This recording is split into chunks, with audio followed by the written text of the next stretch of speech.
Gloire à Dieu. Je bénis encore le Seigneur pour ce moment que nous venons de passer dans la prière. Je rends gloire à Dieu pour ta présence. Je suis reconnaissant encore pour la grâce que le Seigneur ne cesse de renouveler dans ma vie et dans vos vies. J'estime que chacun de nous ici passe un bon moment avec le Seigneur. Et comme je l'avais dit la dernière fois, même si tu traverses des moments difficiles, sache que Dieu fait concourir toutes choses à ton avantage parce que tu l'aimes. Et tu ne dois pas regretter cela, mais tu dois toujours lui faire confiance parce que l'amour de Dieu est incommensurable. L'amour de Dieu est insondable. Son amour est grand pour nous. Alors, je voudrais encore nous amener dans un thème que j'ai reçu ce matin pendant, comme je le disais tout à l'heure, que je n'étais pas programmé pour la prière, pour l'exhortation de ce jour, mais quand cela ne tienne, par la grâce de Dieu, c'est le Seigneur qui fait ces choses. Alors, je voudrais me prononcer sur ce thème intitulé Ecclésia. Alors, je vais d'abord, pour ne pas nous laisser dans la confusion, et peut-être certains vont se poser la question, Ecclésia signifie quoi au juste? Je crois que beaucoup d'entre nous ici, nous avons l'habitude de dire que nous sommes l'Église de Dieu. Amen. Nous sommes l'Église de Dieu et en tant qu'Église de Dieu, est-ce que nous savons véritablement ce que cela peut signifier? Parce que quand on dit je suis l'Église, nous sommes l'Église, nous formons plutôt l'Église de Dieu. Nous devons savoir la connotation véritable. À quoi est-ce que cela renvoie quand nous disons que nous sommes l'Église, nous sommes le peuple de Dieu, nous sommes l'Assemblée de Dieu? C'est ce que signifie Ecclésia. C'est cette Église qui est fondée sur Jésus-Christ. Amen, amen. C'est cette Église qui est fondée sur Jésus-Christ. Alors aujourd'hui, le Seigneur, par sa grâce, va nous aider à décortiquer en quelque sorte un texte que j'ai médité, que nous avons l'habitude de lire dans le livre de Matthieu, chapitre 16. Alors s'il y a un bon lecteur qui peut nous aider, Matthieu, chapitre 16, verset 18. Les violents prennent par la force. Alors si tu es là,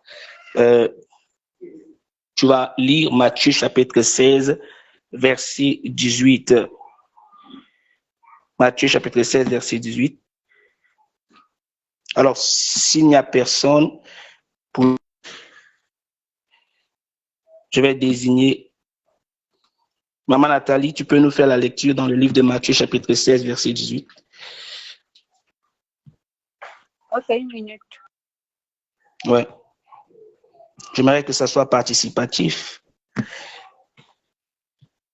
Matthieu 16, verset 18. Oui, Matthieu 16, verset 18, oui. D'accord. Laissez-vous un peu. Il est écrit, et si vous avez dit qu'elle fait la prière.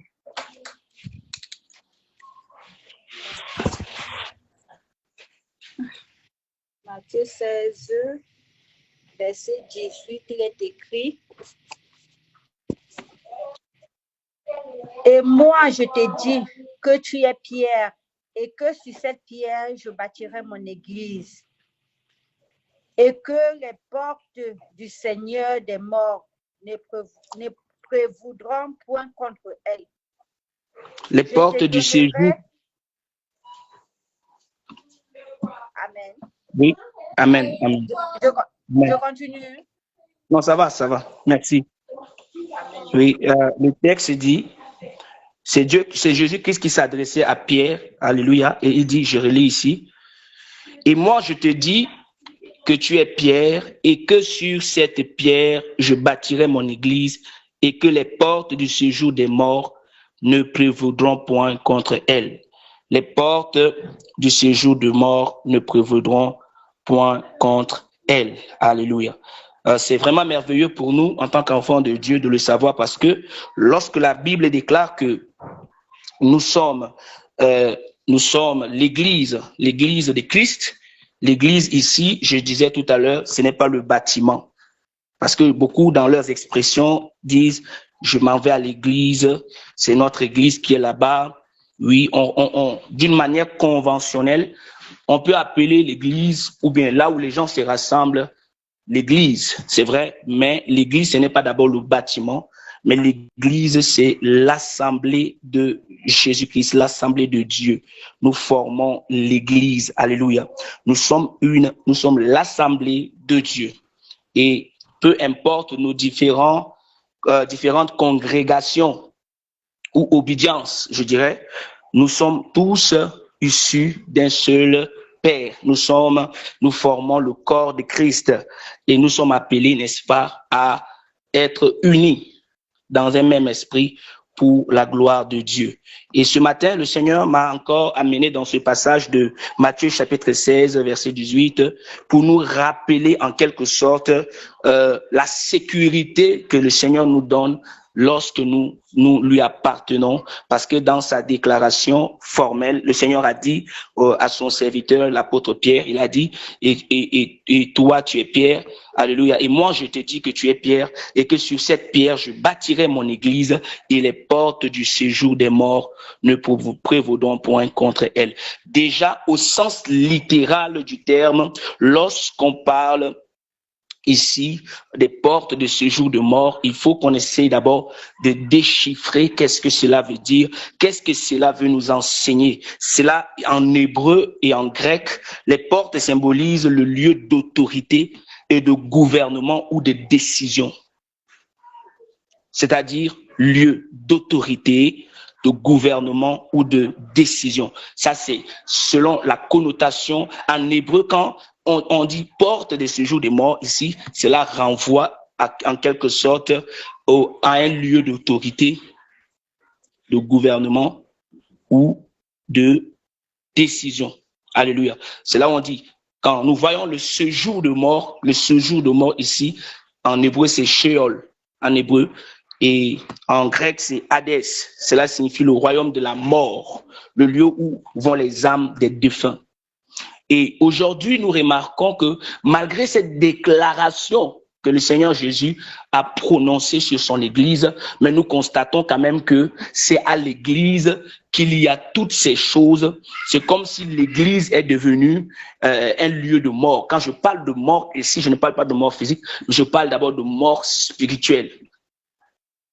Je n'aimerais pas trop entrer dans le détail. Pourquoi? Parce que ça va nous amener, ça va être très long. Ce n'est pas un enseignement. Mais je vais juste être bref. Alléluia. Pourquoi dans le livre de Romains chapitre 3, le verset 23, la Bible dit que le salaire du péché, c'est la mort. Alléluia. Mais le don gratuit de Dieu, c'est la vie en Jésus-Christ. Ça, c'est Romains 6, 23. Et Romains 3, 23 dit, car tous ont péché et sont privés de la gloire de Dieu. Et ils sont gratuitement justifiés par sa grâce, par le moyen de la rédemption qui est en Christ. C'est lui que Dieu a destiné par son sang à être pour ceux qui croiraient victimes propitiatoires, afin de montrer sa justice parce qu'il avait laissé impunis les péchés commis auparavant au temps de sa patience, afin, dis-je, de montrer sa justice dans les temps présents, de manière à être juste tout en justifiant celui qui a la foi en Jésus. Alléluia. Je bâtirai mon église. Quand on parle du bâtiment, on parle de l'édifice. Et quand Jésus dit je bâtirai, ça veut dire quoi? Ça veut dire que c'est lui-même qui va construire. Je me rappelle un jour dans ces expressions, comme il aime trop utiliser Jésus-Christ aime trop utiliser les paraboles. Pardon, le micro, maman Clémentine. Voilà, comme il aime trop utiliser les paraboles, Jésus disait que je vais détruire cette église, je vais détruire ce temple et je le rebâtirai en 3 jours. Alors les disciples, les gens qui étaient là étaient stupéfaits, ils étaient étonnés de dire mais comment un homme peut détruire une maison et il reconstruit, parce que le temple était vraiment sur le plan architectural, c'était vraiment grand et tout.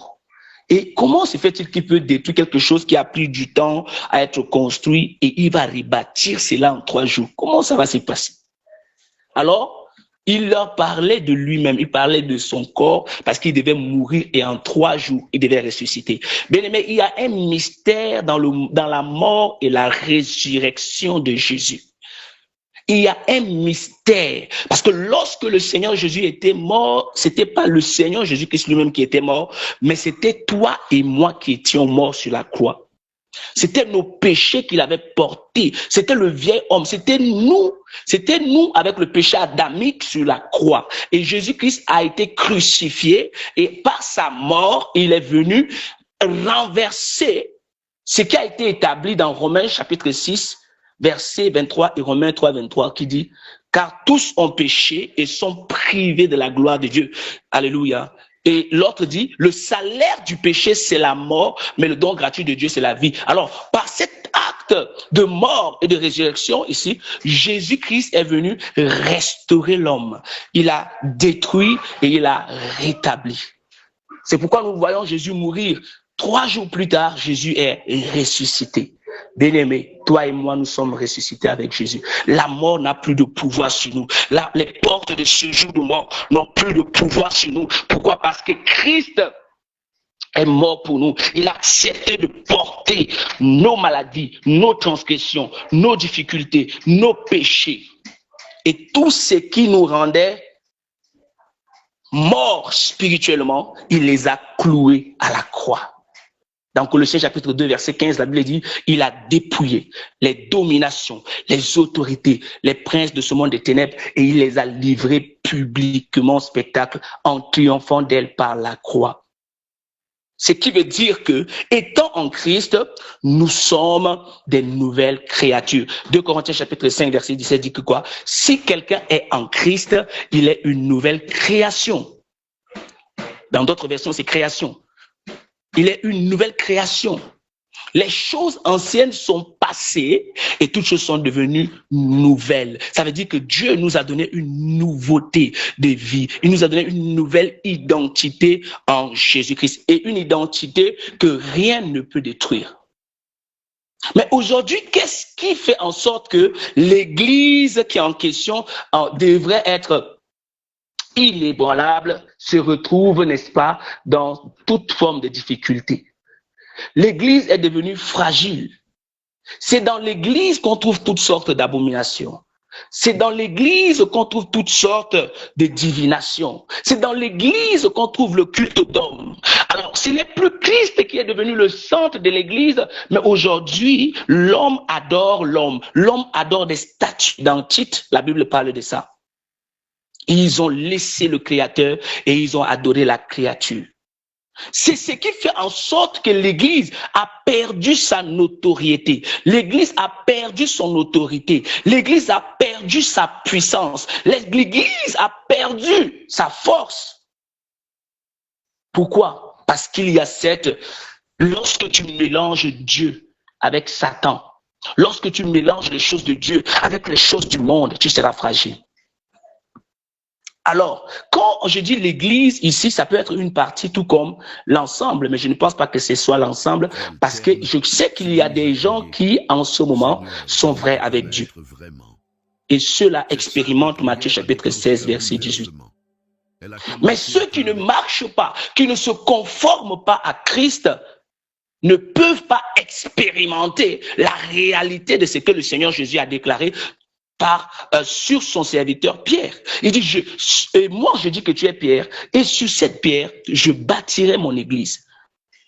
Je ne vais pas encore entrer dans l'explication du nom de Pierre, parce que même Pierre que tu vois ici a son explication. Mais je ne vais pas rester sur ça, je ne suis pas en train de prêcher sur Pierre. Ça veut dire que nous sommes le roc. Le Pierre dont il est question ici, il s'agit du roc. Et cela ça vient du rocher. C'est quelque chose qu'on ne peut pas casser. C'est quelque chose qu'on ne peut pas briser. Alors, qu'est-ce qui fait qu'aujourd'hui nous soyons fragiles? C'est nous-mêmes.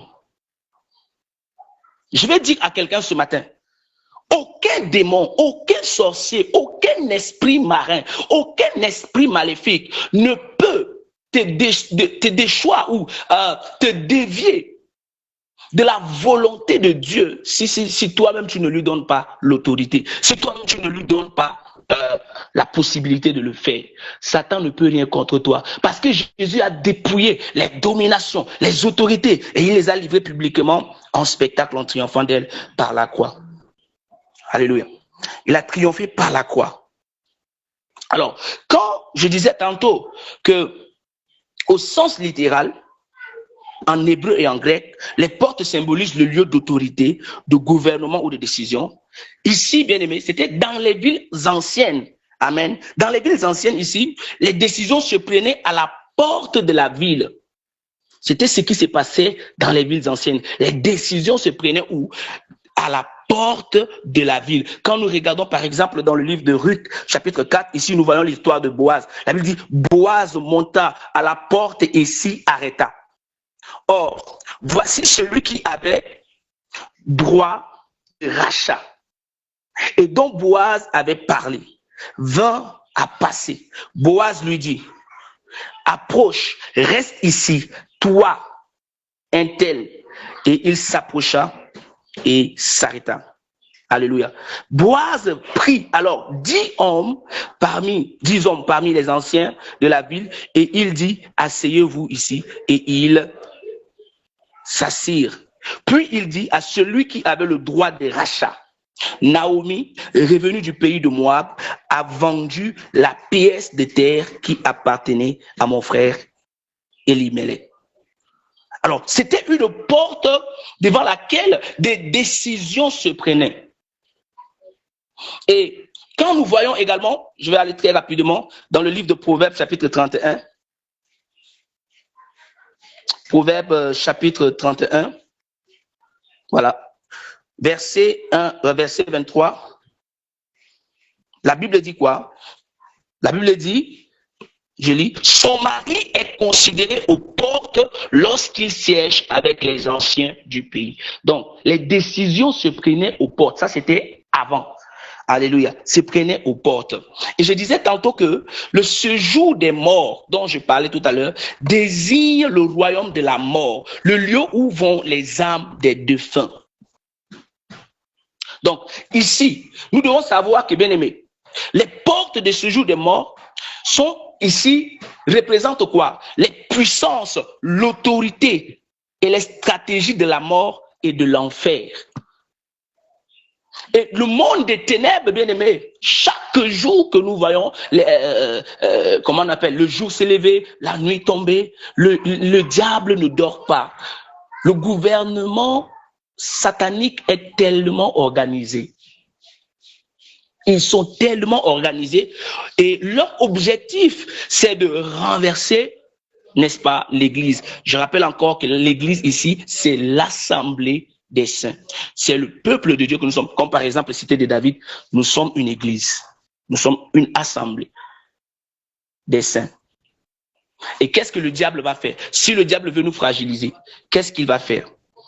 Il va venir s'aimer parmi nous des discordes, des mésententes, ceci, cela, des racontages, des divisions, des querelles, toutes ces choses-là. Il va s'aimer parce qu'il sait que pour qu'il parvienne à nous déstabiliser, il faut que nous puissions sortir hors de ce cadre que Dieu nous a donné, qui est sa volonté. Et si nous commençons à vivre la volonté de Dieu, il peut facilement avoir de l'impact sur nous.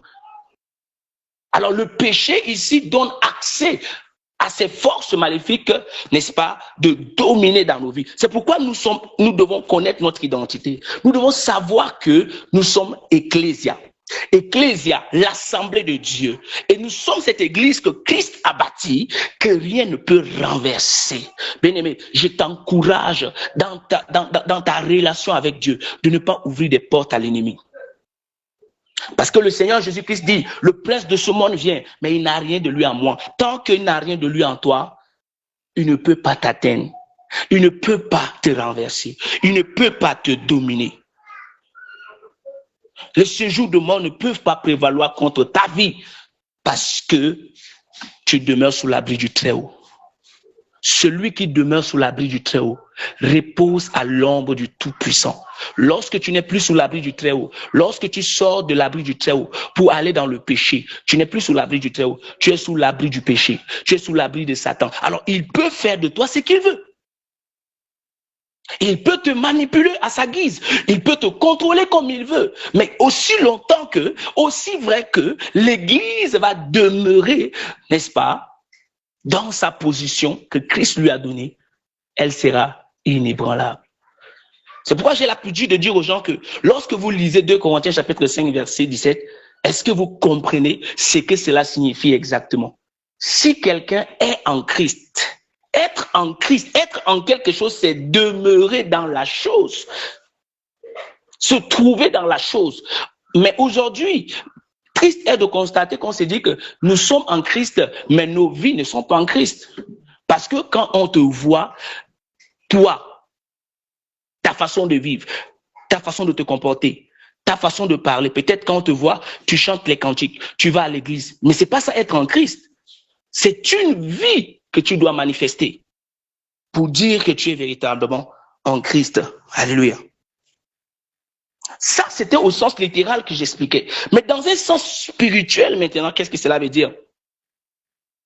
Lorsque Dieu dit qu'aucune porte de ce jour de mort ne va prévaloir contre toi, ça veut dire qu'aucune puissance de la mort, aucune puissance satanique, alléluia, que cela vienne de l'enfer, que cela vienne des eaux, que cela vienne des cimetières, que cela vienne de ta famille, que cela vienne des liens parentaux, aucune puissance des ténèbres ne peut te détruire, ne peut détruire l'église que nous sommes.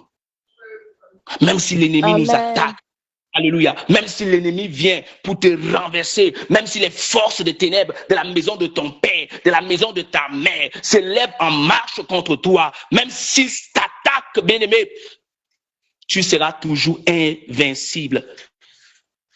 Parce que tu es fondé sur Jésus-Christ qui est le roc.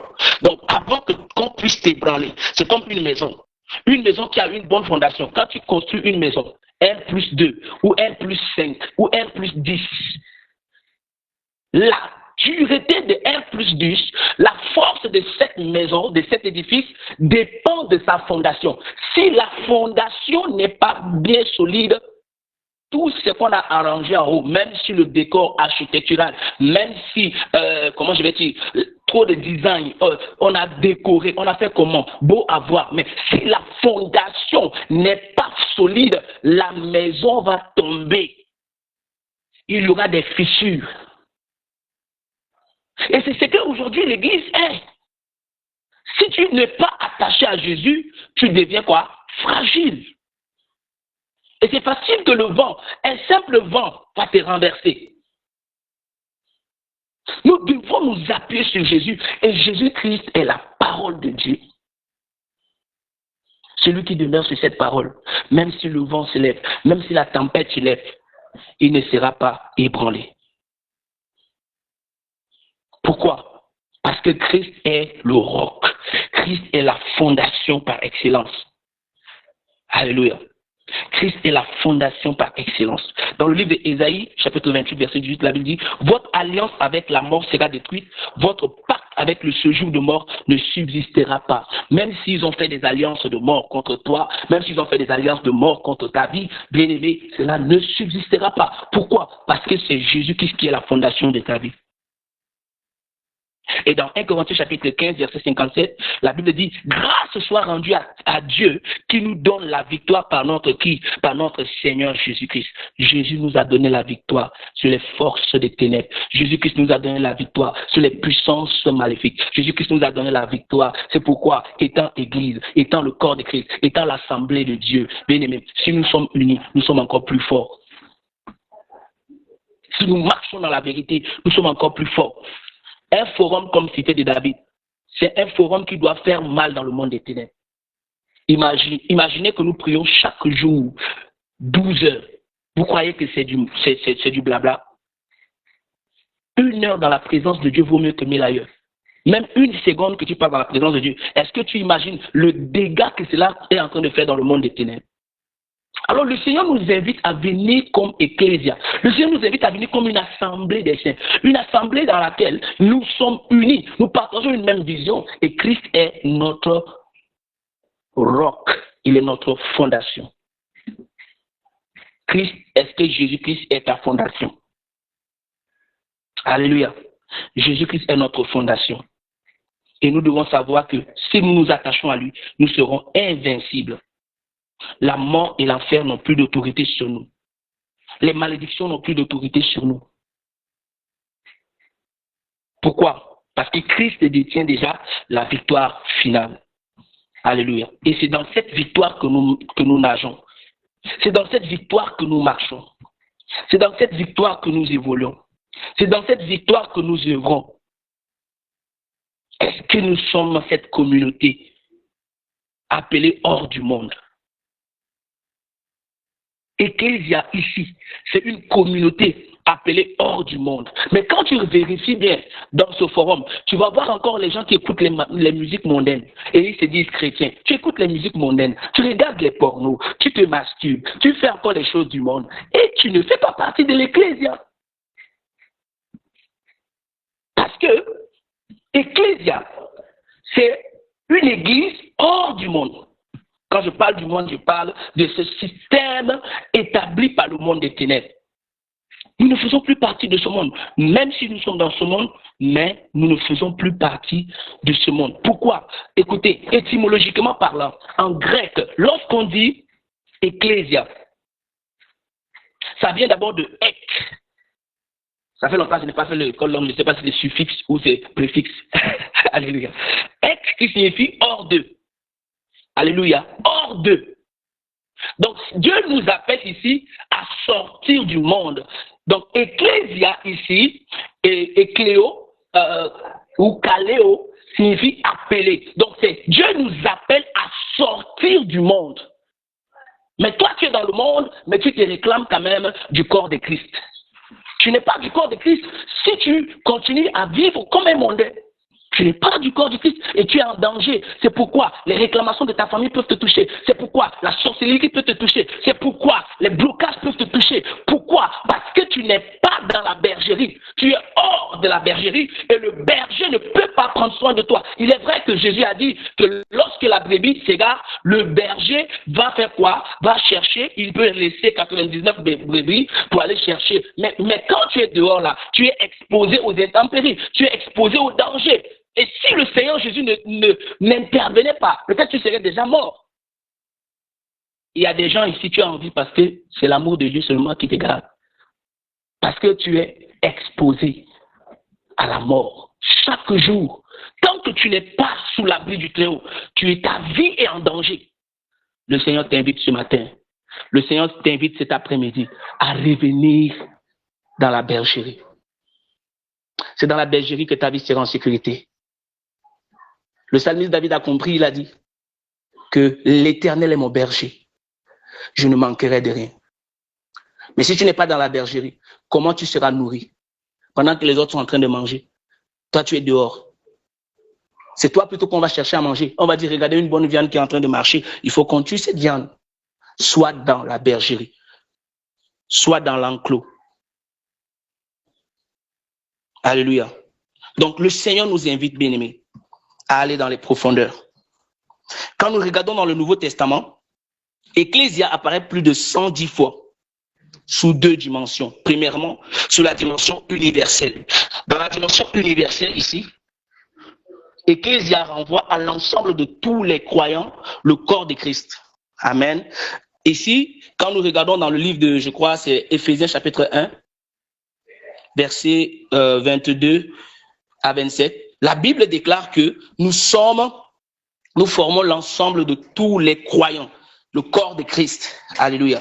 Le corps de Christ. Et étant le corps de Christ ici, ça dit que tu sois du Congo, que tu sois du Tchad, que tu sois du Cameroun, que tu sois du Canada, que tu sois de la France, de l'Espagne, n'importe quel lieu. Mais si tu es chrétien, tu fais partie de l'Ecclésia. Mais à condition que tu sois véritablement dans la bergerie. Tu sois un vrai frère. Parce que pour la parler des faux frères, est-ce que tu es un vrai frère, bien-aimé? Est-ce que tu es un vrai frère? Je voudrais que tu sois un vrai frère. Je n'aimerais pas que tu sois un faux frère. Amen. Soyons des vrais frères. Ecclésiaste chapitre 1, verset 22 dit, « Il a tout mis sous ses pieds et il l'a donné pour chef suprême à l'Église, qui est son corps, la plénitude de celui qui remplit tout en tous. » Alléluia. Alors, ici, je disais que Ecclésia existe sous deux dimensions, la dimension universelle et la dimension locale. Dans la dimension locale, ça renvoie à une communauté de chrétiens dans une ville ou une maison. Par exemple, comme nous sommes dans ce groupe, nous formons Ecclésia dans la dimension locale ou dans la dimension médiate, bon, je peux dire du réseau. Alléluia. Nous sommes Ecclésia dans la dimension, comment on appelle, réseautique. Je peux dire ça comme ça. Amen. Donc, le Seigneur nous a amenés ensemble pour un but. Le Seigneur nous a amenés ensemble pour sa gloire, pour faire trembler le monde des ténèbres, pour renverser les forteresses, pour détrôner les puissances maléfiques. Et nous-mêmes, nous serons intouchables. C'est comme il dit dans le livre de Luc, chapitre 10, verset 19 que nous aimons tant. Je vous ai donné le pouvoir de marcher où? Sur quoi? Sur les serpents et sur les scorpions, et sur les scorpions, et sur toute puissance de l'ennemi. Écoutez bien ce que la fin dit, et rien ne pourra vous nuire. Je bâtirai mon église, aucune porte de ce jour de mort ne prévaudra contre elle. C'est pour dire que rien ne pourra vous nuire. Mais pour que rien ne puisse te nuire, il faut que tu sois dans l'enclos. Il faut que tu sois avec Jésus véritablement. Sinon, tu vas recevoir des balles perdues. Amen. Sinon, tu vas recevoir des balles perdues. Et le Seigneur nous appelle véritablement à demeurer. Si le Seigneur nous fait la grâce, prochainement, je vais continuer sur ce thème qui est vraiment profond, l'identité spirituelle de l'Ecclésia, et encore plus d'autres éléments que je vais ajouter. Le temps qui nous est imparti est arrivé à sa fin. Alors, j'aimerais justement que nous puissions prier à cet effet. Nous allons ouvrir nos micros et nous allons dire à Dieu, Seigneur, je veux être dans la bergerie.